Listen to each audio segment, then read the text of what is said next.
recently, Pascal Siakam. And you watched him, Sunday, over the weekend you watch him and just how good he is, how much of a catalyst he is for the Raptors now.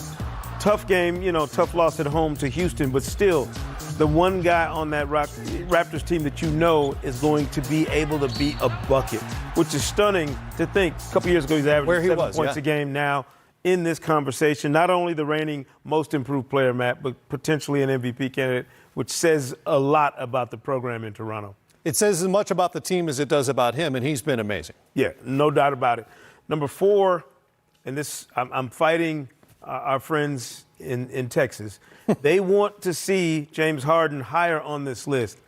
If we didn't have a group of guys who were as good as they are on both ends of the floor, he'd be an easy pick to slide up to the top of this list. Right. He's scoring in ways that are ridiculous even for James Harden.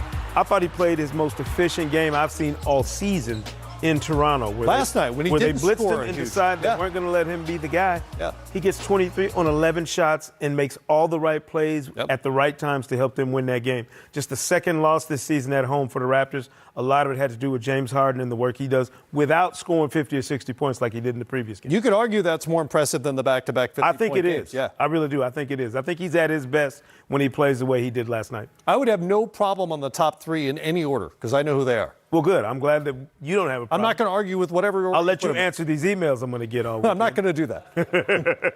Number 3, a slight slide for him. It's not because he's old. It's just the way things go. LeBron James. Why'd you bring age into it? He's going to be 35 this month. Happy birthday to him when it happens. But LeBron, it's hard to argue with how well he's playing in his 17th season. But this is a fluid list, and you have some head-to-head matchups now and then where you can test these guys against each other. LeBron, of course, is one of those guys who's immune to every other metric, Matt. He's playing at the top of his game, and in the top of his game 17 years in is basically better than 99.9% of the rest of the league.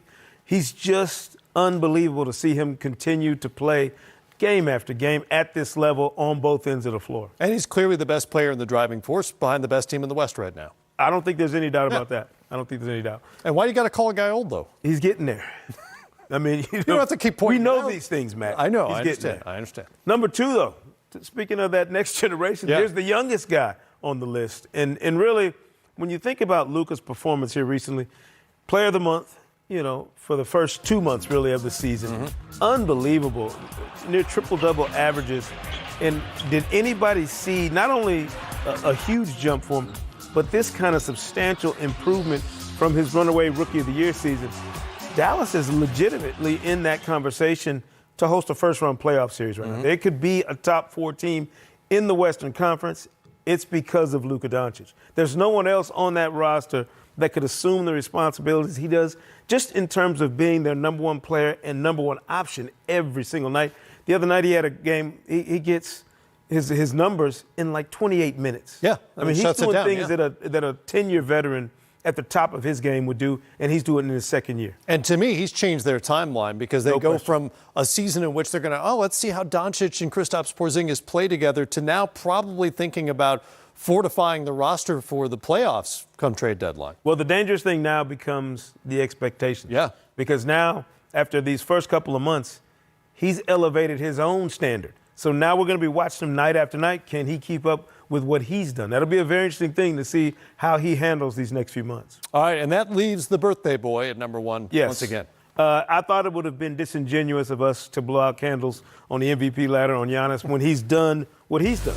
Player of the Month in the Eastern Conference. First time, by the way, we've had 2 international players win Player of the Month honors. I did not realize that. Very interesting. Yeah. That international invasion, I wrote about it today on NBA.com. We got 3 of the top 5. Also, Nikola Jokic in that top 15 mix. I don't know where people fall on Joel Embiid, whether he's international or not.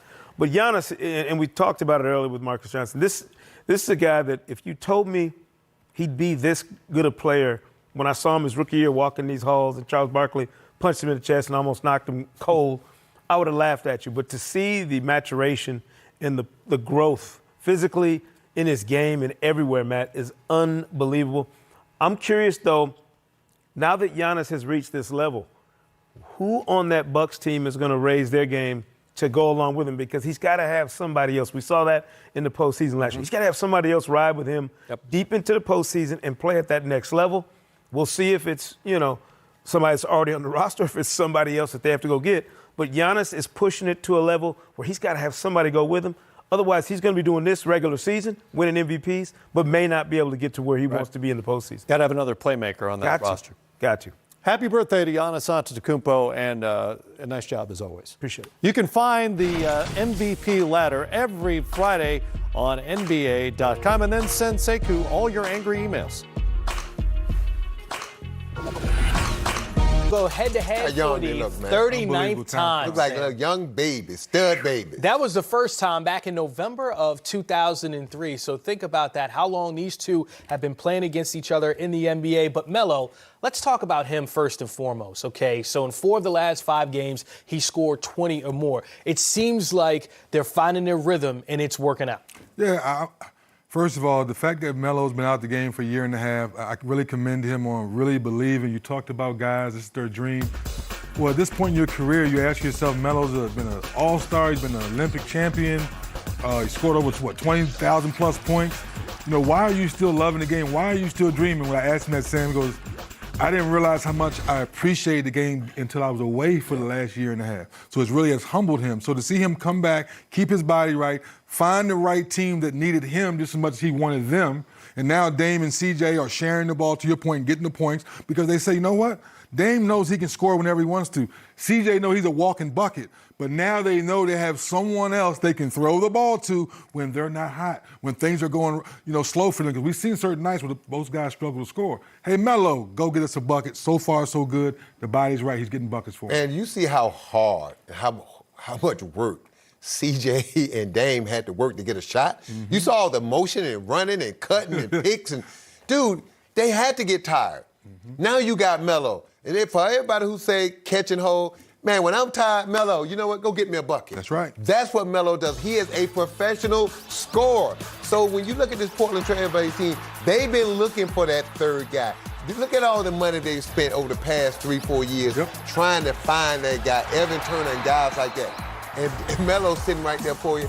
It's a perfect fit at the right time because, look, we all realize this. Until something is taken away, you don't realize how much you appreciate it. Now, to me, I'm taken aback a little bit because it's not as if Melo was a bad guy. He had bad habits as a basketball player, like all players do, but he's not a bad person. And I believe this.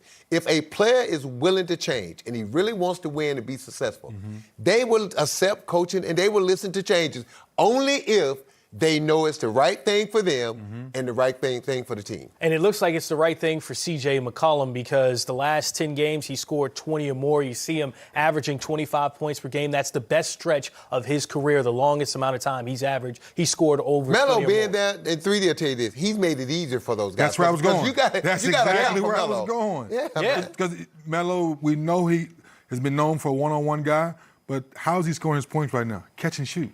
He reminded you when he was at Syracuse, he was catch and shoot. He reminded me when he was in the Olympic Melo, catch and shoot, because now shot clock is going down. To your point, CJ and Dame have been dribbling too much. Oh, it's Melo. Here you go. I know someone can catch and shoot it now. That's why all their efficiencies come up the last 10 games. So, yeah, the Blazers' offense looking great, and now they're facing the Lakers, whose defense have been – it's been off the charts. I give Portland Trail Blazers a puncher's chance now making the playoffs and creating some noise for this reason. As Melo gets in better shape and he gets better and they get used to playing with him and appreciate what he does and he appreciate what he does and Terry starts getting to incorporate all this stuff because this is still new, they're going to be scared, man, because now they got 3 guys who can flat out go get 30.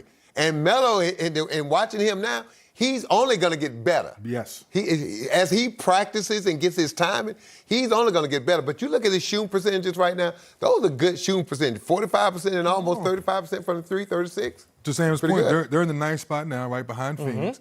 And then as the season goes on, guys get healthy. You may get Nurkic back somewhere, March sometime. Then you get Zach Collins back. And Hassan Whiteside's been playing well for them. If Hassan Whiteside can just run, rebound, defend. He don't have to worry about scoring. Just block shots and all that. Run, rebound, defend, big fella. Well, speaking of blocks and rebounding and guys getting their getting involved defensively. How about Kyle Kuzma against Utah the other night? 4 steals, 3 blocks. And when I look at Dwight Howard, 3 blocks in that game. Anthony Davis, 3 blocks. It seems as if it's permeating the entire team when I look at what the Lakers are doing right now, Sam. But this is the thing amazing to me. Everybody's worried about Kyle Kuzma shooting right now. He's not scoring. He's not that third guy. Right. Kyle Kuzma is going to figure out how to score. Yep. Look, a coach has never had to worry about a guy taking shots because no players want to miss shots. To me, the biggest thing Kyle Kuzma had to buy into or get used to was playing D, the way Frank Vogel and the rest of these Lakers were.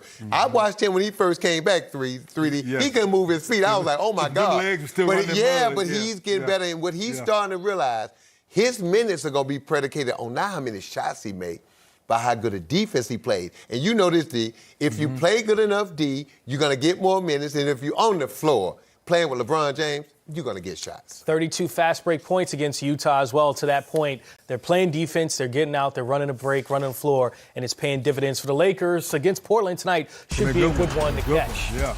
Malcolm Brogdon and the Indiana Pacers, they've won 7 of their last 8 games facing a Pistons team. Victor, we need you. Hey, Playing 500 ball in their last. Need you. Hey, Malcolm, I'm waiting for that dinner with that new money. Tell you taking me to dinner this summer. I'm waiting on you. 3D